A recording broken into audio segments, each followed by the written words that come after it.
Суы құмайтылған бір әзім дәрия, рухым арқалы ағып барады. Деміккен ең соңғы балықлар онда есеңгіреп қалаш қағып барады.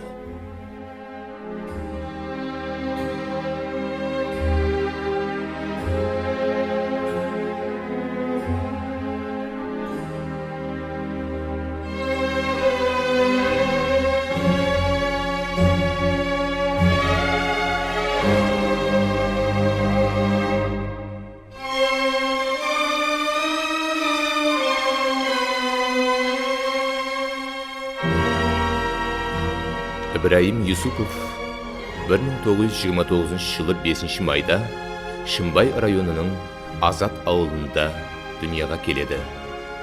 1949 жылы Қарақалпақ мемлекеттік педагогикалық институтты тамамлап, осы жерде оқытушы болып қалады.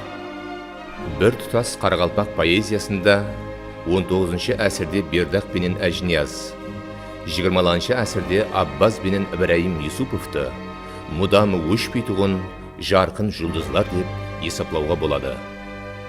Несибен мың жортса дағы, көп жерге дүз татса дағы, даңқ мәртебең артса дағы, туған жер үшін баласан, оған бас иіп барасан. Ибраим Юсуповтың поэзиясында терең реализм, жоғары дәрежедегі шеберлік, заман шынлығы менен байланысты құбылыстарды сайрата білген шайыр. Оның күн шығыс жолаушысына, дала әрманлары, кеуіл-кеуілден су ішер, Йош, дұзлы самаллар, бүлбіл ұясы, Тумарис қосқылар топламлары һәм поэмалары баспадан жарық тапты.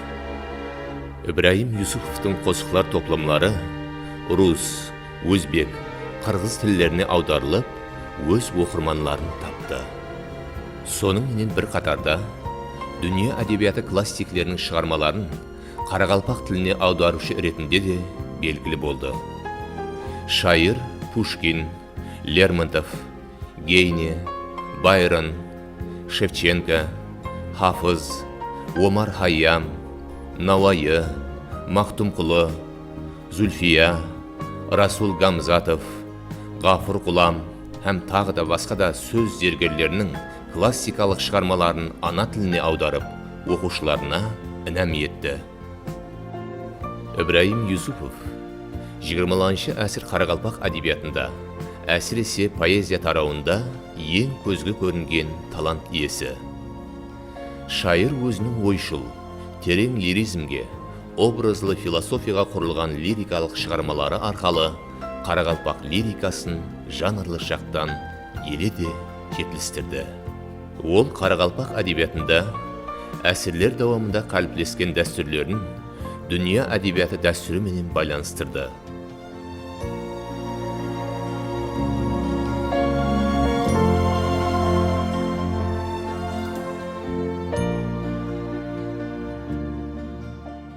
Ибраим Юсуповтың Қарақалпақ әдебиеті һәм мәдениеті тарауында істеген ұлы минетлерін есапқа алып, 2005 жылы Өзбекстан қаһарманы деген хүрметлі атағы берілді.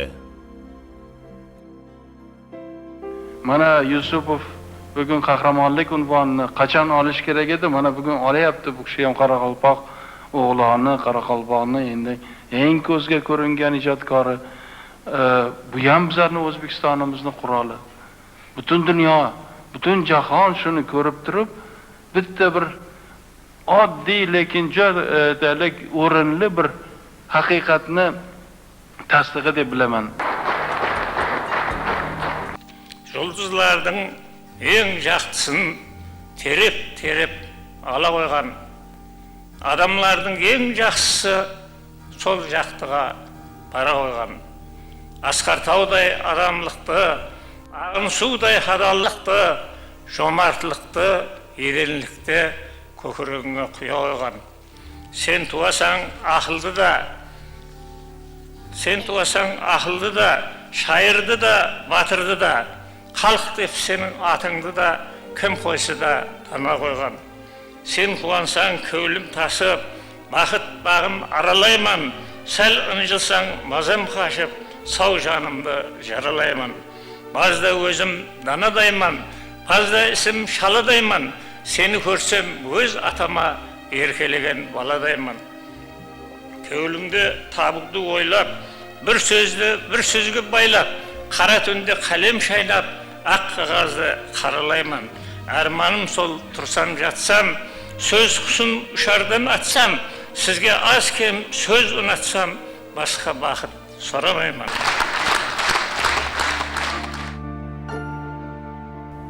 Шайырымыздың 80 жылдық мерекесіне Өзбекстан қаһарманы, Өзбекстан һәм Қарақалпақстан халық шайыры Абдулла Арипов басшылығында бір топар мейманлар Нүкіске келді. Мейманларды Қарақалпақстан министрлер кеңесінің басшылығы Бахадыр Янгыбаев күтіп алды.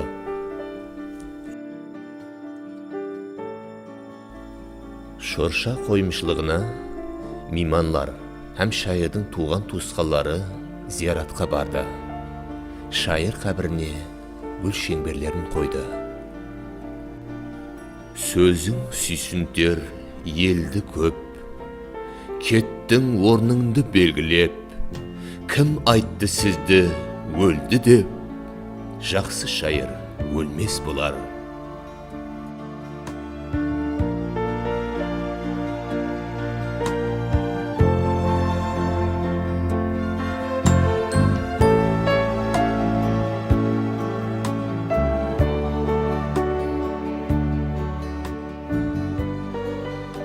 Ибраим Юсуповтың мерекесіне бағышланып, Бердақ атындағы Қарақалпақ мемлекеттік университетінде поэзия бұлағы іліми-әмели конференция өткеруге жиыланды.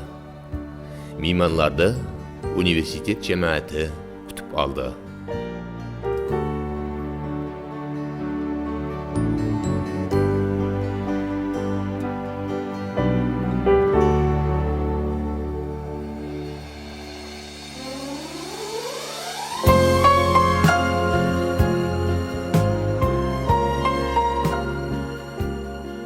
Қарақалпақстан Республикасы үгіт насихат орайының басшылығы Шараф Уснаддинов, Өзбекстан қаһарманы, Өзбекстан һәм Қарақалпақстан халық шайыры Абдулла Арипов шайырдың өмірі һәм поэзиясы хақында сөз сөйледі.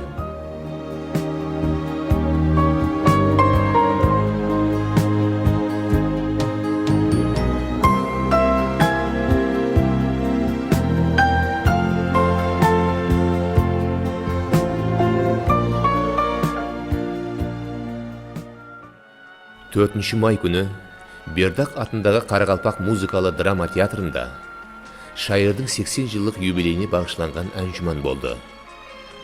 Әнжұманды Қарақалпақстан министрлер кеңесінің бастығы Бахадыр Янгыбаев ашты һәм алып барды. Өзбекстан қаһарманы, Өзбекстан һәм Қарақалпақстан халық шайыры Абдулла Арипов, Қарақалпақстан жоғары кеңесінің комитет бастығы Кеңесбай Рейімов, шайыр Жұманияз Жапбаров, Өзбекстан Ілімлер Академиясының вице-президенті Сайдахрар Құламов, академик Жұманазар Базарбаев, Қарақалпақстан халық шайыры Гүлістан Аннақлышева, Қарақалпақстан халық шайыры Ұлманбет Қожаназаров, Қарақалпақстан композиторлар ауқамының басшылығы Нәжмәддин Мұхаммеддинов шығып сөйледі. Әнжұман соңында қатынасушыларға республикамызға белгілі мәдениет қызметкерлерінің атқаруындағы концерт бағдарламасы қойып берілді.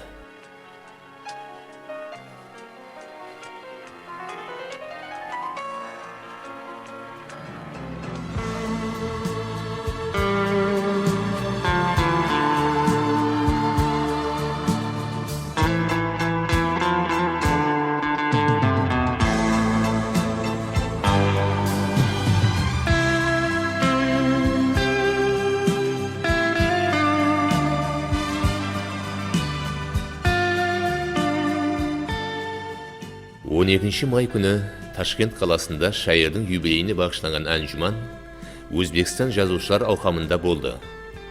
Жиналысты Өзбекстан қаһарманы, Өзбекстан һәм Қарақалпақстан халық шайыры Абдулла Арипов ашты. Ибраим Юсуповтың талантын бүткіл түркі избан халықлары тән беретіғынлығын айрықша атап өтті. Сөзге шыққалар Қарақалпақстан үгіт-насихат орайының бастығы Шараф Уснаддинов, филология ілімінің кандидаты Атхамбек Алимбеков, шайыр Гүлстан Аннақлышева, шайыр Мухаммад Али, шайыр Кеңесбай Каримов, шайыр Бақтияр Генжимратов, Өзбекстан һәм Қарақалпақстан халық артисті Байрам Матчановлар сөзге шықты.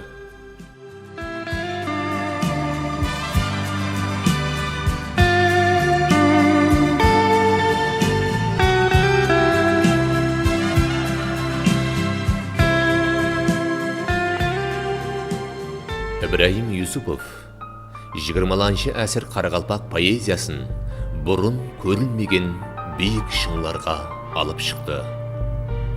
Оның поэзиясы заман нәпесіменен милли әдебиятымызды еледе раважландыруы сөзсіз. Дүниядан бір кеткен адам қайта айланып келмес болар. Жақсы болып өткен адам тірілерге теңлес болар.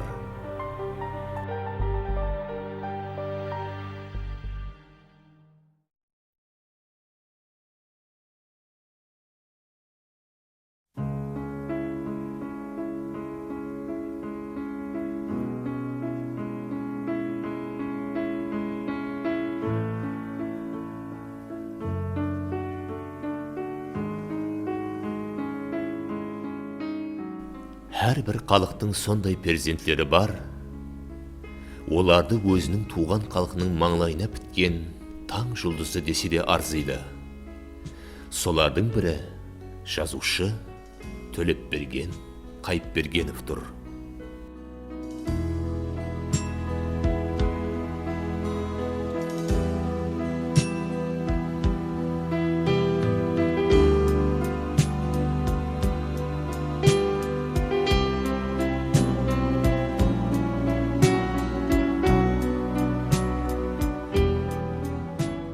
Тарихи роман жазуда көне кітаплардың бетлерін ақтардым.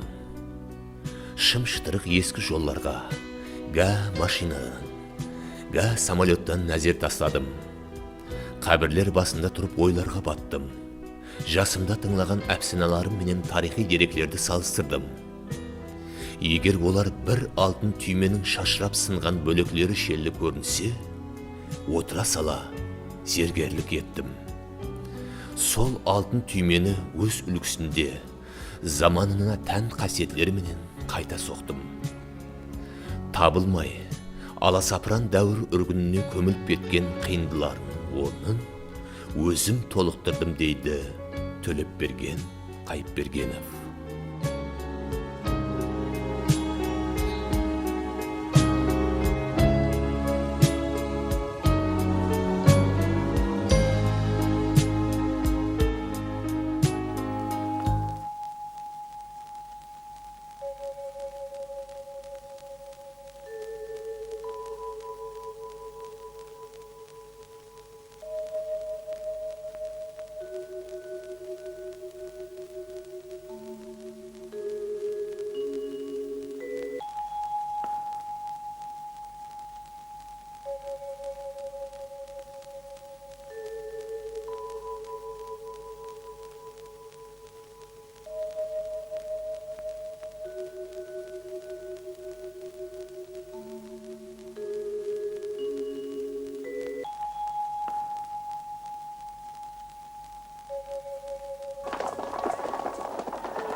Төлепберген Қайыпбергенов 1929 жылы Кегейлі районында туылды. 1955 жылы Қарақалпақстан мемлекеттік педагогикалық институтының рус тілі һәм әдебиеті бөлімін біткерді. 1956 жылы секретар повесті жарық көрді. 1958 жылы мұғалімге рахмет повесті. 1960 жылы соңғы хүжім. 1963 жылы Қарақалпақ қызы романы, суық тамшы, ұйқысыз түнлер повесті. 1968 жылы Қарақалпақ трилогиясы романлары жарық көрді. Оның шығармаларында Қарақалпақ халық әпсаналары, халқымыздың дана ел басшылары, тарихи тағдирі, ұзақ өтміші, үріп әдет дәстүрлері хақында бай мағлұматлар береді. 1967 жылы республикамыздың мәдениет һәм әдебиетіне қосқан салмақлы минетлерін есапқа алып, Қарақалпақ қызы романы үшін Бердақ атындағы мемлекеттік сыйлықтың лауреаты. 1971 жылы мұғалімге рахмет повесті үшін Хамза атындағы Өзбекстан мемлекеттік сыйлығы. 1971 жылы Қарақалпақстан халық жазушысы, Қарақалпақ дастаны трилогиясы үшін мемлекеттік сыйлық. Қарақалпақнама эссесі үшін Махмуд Қашқари атындағы халық аралық сыйлық. О дүниеға атама қатлар романы үшін Шолохов атындағы сыйлық берілді. Төлепберген Қайыпбергенов өзінің таланты, ұсындай қырлы һәм сырлы тәріплеріменен әдебиет майданында ірі тұлға ретінде қалады.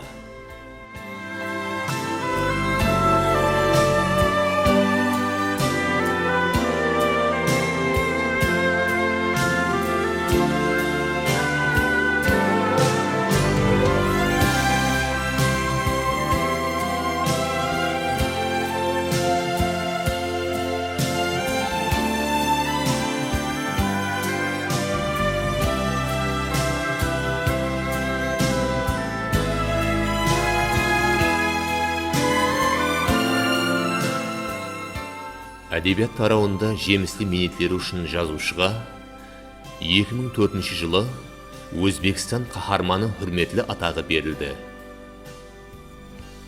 Төлек Қайыпбергеновтың дөретушілігі, Қарақалпақ прозасында жазушы шеберлігі, дөретушілік талғам һәм ойлау диапазонының кеңлігі, тынбай ізденушілік бағдарында өз алдына мектеп жаратты.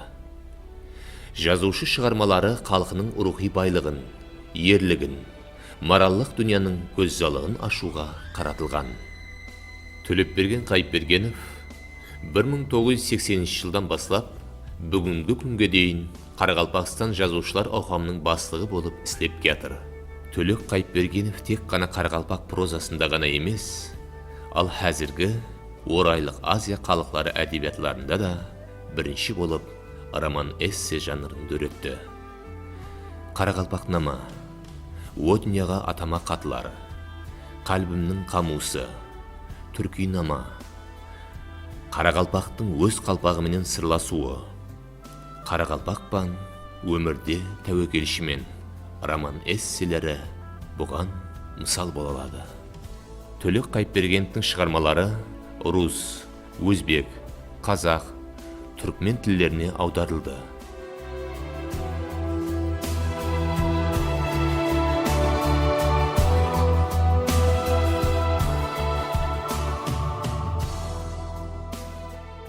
Жазушы театрлар үшін Мамамби әпсанасы, Фамилия, Сахра бүлбілі пьесаларын жазды.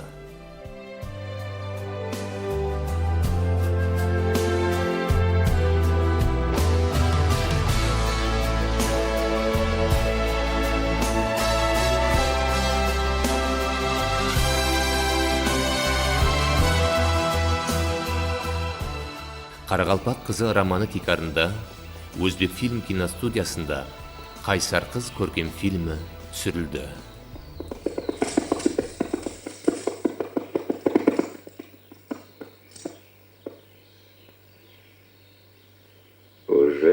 узнаешь. Дайте проехать. Шутишь? Который день исчислительной встречи, она дайте проехать. Что вы хотите? Голодранцы ваши в конец обнаглели. Бумажку на гражданство не пишут. Мне, конечно, ваше гражданство, сама понимаешь. Но без нее житья не дают. Так вот, надумал, у меня ведь дочь, одна кровь, не даст в обиду отца родного. Или не узнала? Узнала.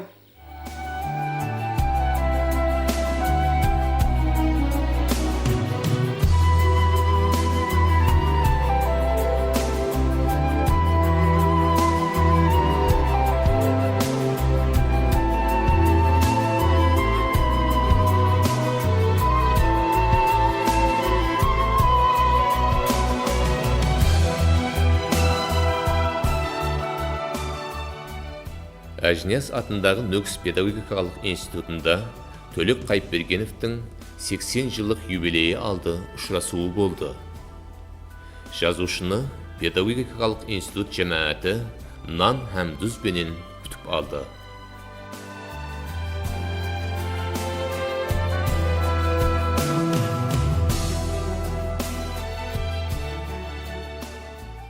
Ұшырасуға Ташкенттен келген меймандар да қатнасты. Жиналыста сөзге шыққан Өзбекстан қаһарманы, Өзбекстан һәм Қарақалпақстан халық шайыры Абдулла Арипов ұлы жазушының Қарақалпақ әдебиетін өз шығармалары менен дүнияға танытқанлығын атап өтті. Филология ілімдерінің докторы Кеңесбай Алламбергенов жазушының өмірі һәм дөретушілік жолы хақында кең түрде сөз етті.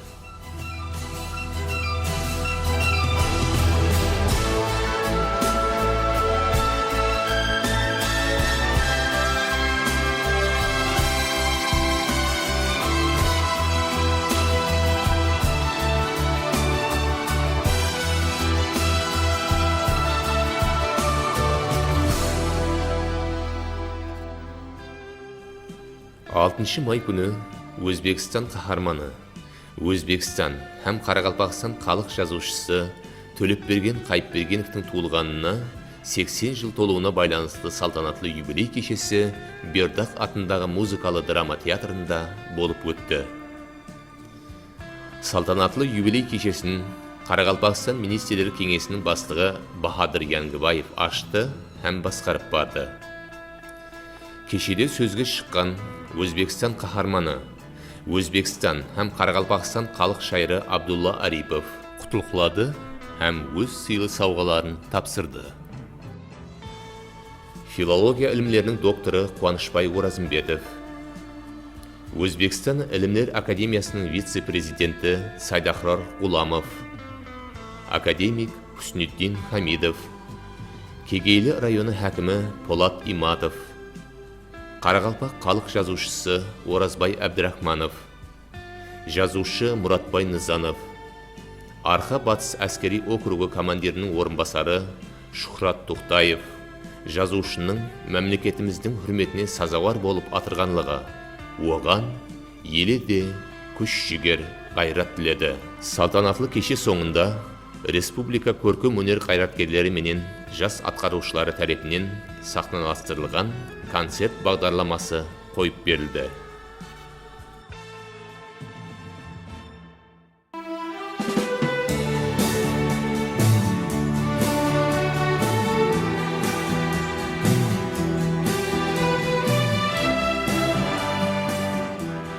Төлепберген Қайыпбергеновтың 80 жылдық юбилейі 13 май күні Ташкент қаласында Өзбекстан ілімдер академиясы мәжілістер залында болып өтті.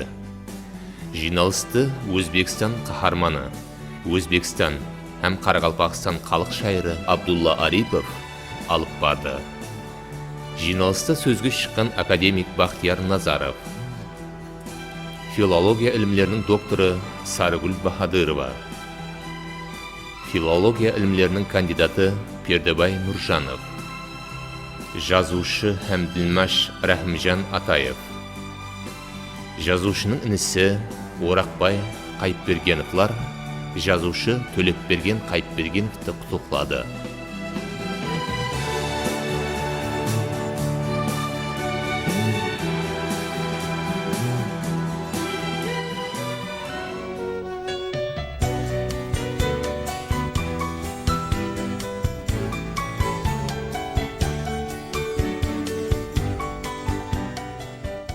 Жазушы Төлепберген Қайыпбергеновтің дөретушілік талғамының кеңлігі, Қарақалпақ прозасында жазушының мәдениеті, рухи байлығы, дүнияның көззалығын ашуға қаратылған өзінің ұсындай қырлы һәм сырлы тәріплеріменен әдебиет майданында ірі тұлға ретінде қалады.